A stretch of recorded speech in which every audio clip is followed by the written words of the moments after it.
What if the smartest comic investments right now aren't hiding in glass cases at conventions, but sitting in dollar bins, back-issue walls, or online listings for less than $100? While everyone debates the same headline books and six-figure keys, there's another layer of the market quietly building momentum. These are comics tied to rising characters, expanding universes, and major franchise potential that still remain accessible. The real opportunity in comic investing often starts before the crowd shows up.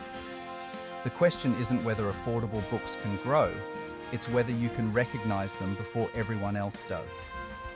Today, we're breaking down 10 comic investments under $100 that many collectors are watching closely.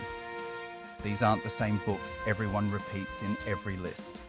Instead, they represent different corners of superhero, sci-fi, indie, and crossover storytelling.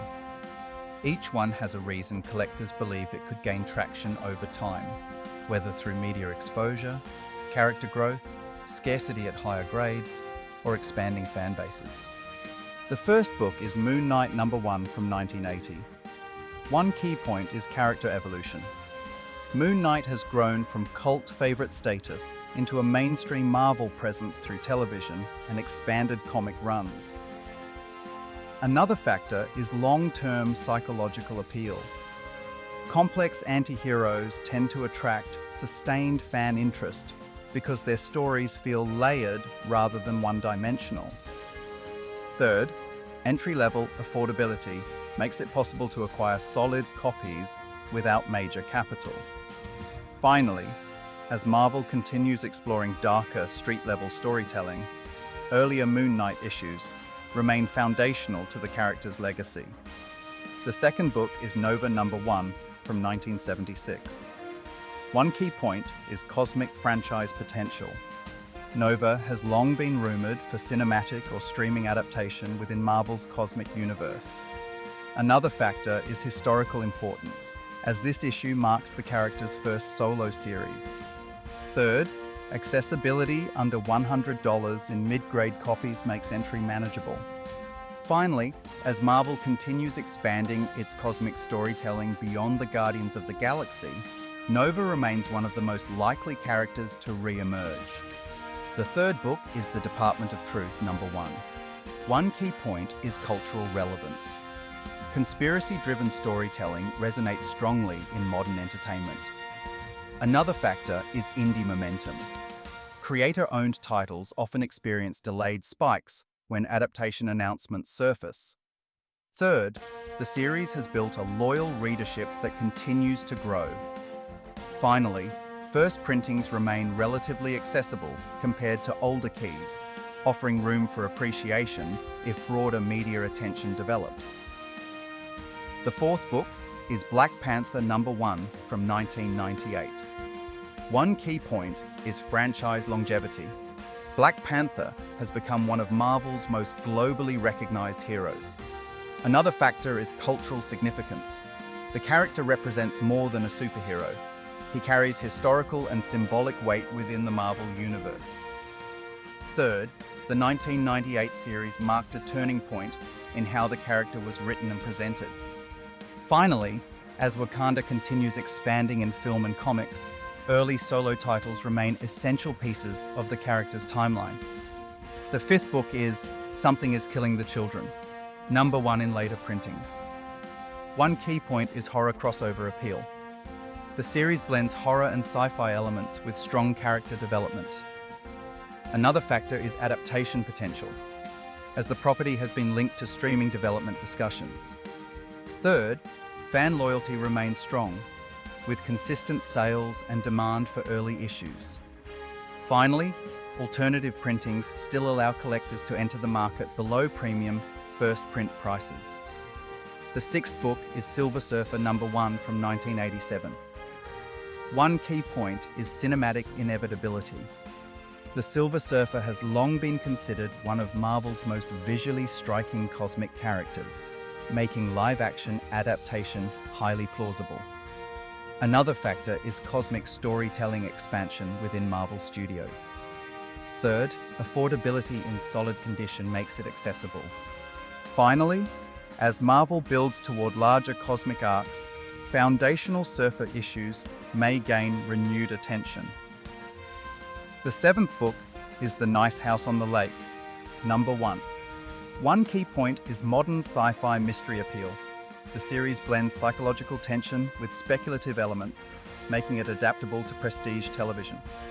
Another factor is strong writing and consistent acclaim, which often translates into collector interest.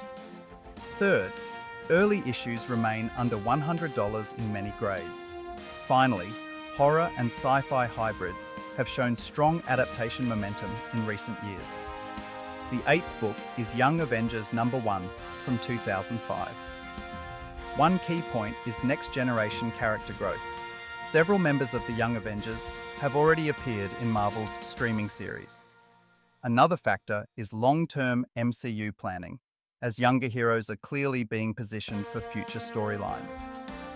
Third, this issue represents the team's first appearance together.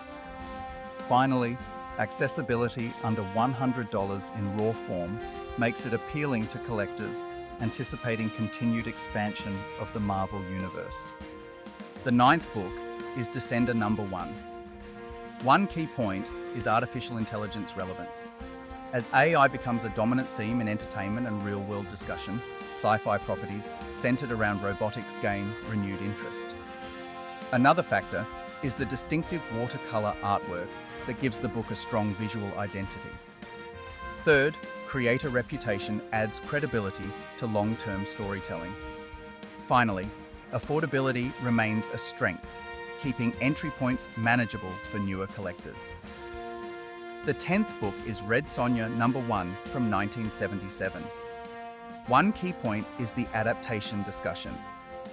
Red Sonja has long been rumored for a film adaptation, and fantasy properties continue attracting studio interest. Another factor is historical status within sword and sorcery storytelling. Third, strong female-led fantasy franchises have gained significant momentum in recent years. Finally, early Red Sonja issues remain accessible compared to other 70s-era keys, giving collectors room to enter before potential media waves. Looking across these 10 books, a few patterns stand out. Character trajectory remains one of the strongest predictors of future value. When publishers and studios continue investing in a character or universe, earlier issues tied to those properties often benefit. Cultural relevance also plays a critical role. Stories that align with modern themes such as artificial intelligence, generational transition, cosmic exploration, or horror crossover tend to remain visible longer. Accessibility under $100 creates a wide base of potential buyers. When collectors can participate without massive upfront investment, demand spreads across a broader demographic. That liquidity supports gradual price appreciation, rather than sharp spikes driven by a small number of high-end investors. Another important factor is condition sensitivity.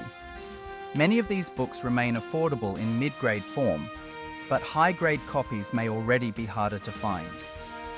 Over time, the gap between raw and elite conditions can widen significantly. Risk remains part of the equation. Not every adaptation rumor materializes. Not every character becomes a breakout success. Market cycles can cool enthusiasm temporarily. However, focusing on books with established storytelling foundations and credible expansion paths reduces speculative risk compared to purely rumor-driven purchases. The broader comic market continues evolving as streaming platforms, gaming franchises, and cinematic universes search for intellectual property. Characters once considered niche can quickly gain mainstream recognition. Collectors who watch storytelling direction and studio strategy often position themselves before major announcements shift prices upward. Ultimately, the best comic investments under $100 combine affordability, cultural momentum, and expansion potential. They may not all explode overnight, but they sit in positions where growth feels plausible rather than purely hypothetical. Whether you're drawn to cosmic heroes, indie thrillers, next-generation teams, or dark sci-fi mysteries, opportunities still exist below the $100 threshold. If you're building a comic portfolio on a realistic budget, focusing on character development, franchise expansion, and condition awareness can help guide smarter decisions. Let me know which under $100 comics you're watching right now. Share your picks in the comments and consider subscribing for more deep dives into affordable keys with long-term potential. In comic collecting, the biggest moves often start quietly, long before the spotlight shifts in their direction.